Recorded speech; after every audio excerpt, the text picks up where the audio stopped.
Hey, with me now is Ben Seegers of Southern Wildlife Supply. Ben, good to see you. Good to see you, Jay. We are here at the corporate headquarters, right? Yes, sir. In Goldsboro. Yes, sir. In Goldsboro, and so yeah, man, glad you guys are here. Well, I tell you what, we hadn't done a little bit. Summer came, you know, and we've been hadn't seen each other. But it's time for fire barrels and hunting supplies. Yeah, man, fires and oysters. We're ready. What's new? Well, I tell you, we've been working hard this summer and going to a lot of trade shows and establishing some relationships with some dealers. And I'm happy to report back on that. And you know, our team's just getting geared up, waiting for some people to need our products. Who are some of your newer dealers right now that you got product in the store? Nichols Store in Rock Hill, South Carolina has got everything in our entire line in his store, and Darren and his team are doing a great job.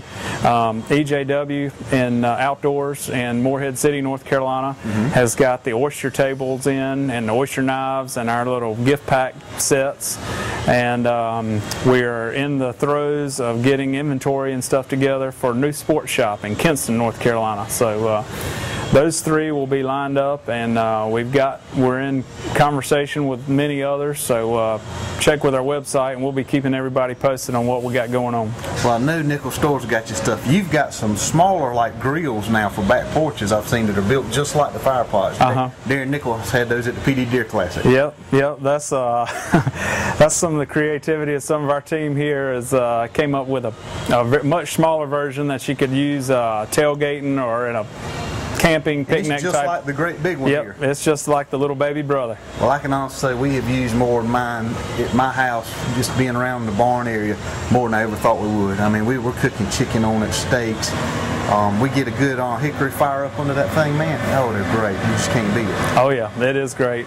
Yeah, I can't think of enough ways to use the gathering pot. It is just a great time, and it's a very unique way to cook. And whoever your friends and family are that are there, it's so unique. You're making memories, and people are not going to forget that. Being other than the gathering pots and your feeders and all, I know Seegers Fencing's been around a long time, and y'all do a lot of fence work. And I've been seeing some of your hunting club gates and stuff. Yeah, and that is something that we've had real good response on. We have a really neat gate kit system that we've put together where the hinges are welded to the gate frame and the gate post. So when we can ship you a gate now to the do-it-yourself type guy, that he can set his posts plumb and concrete, and with the rings welded onto the gate leaf, once the concrete sets up, it just simply slides on the post, and it's hung in perfect adjustment and can never come out of adjustment because it's all a welded system. It's fabricated out of galvanized pipe, and then we powder coat it to your specifications. So it's an incredible system. You can custom design your fence to say what you want it to say. Sure. We can incorporate your farm logo or your name or some silhouettes. Well, Ben, y'all got a lot going on here at Southern Wildlife, man. I appreciate your time. Yes, sir. Thank you guys. For everything you do. Yep, I appreciate y'all stopping by, and we'll look forward to checking in with you here in a month or two, and I'm sure we'll have a whole lot more exciting things to talk about. Hey, and in between, we're going hunting and fishing. Absolutely.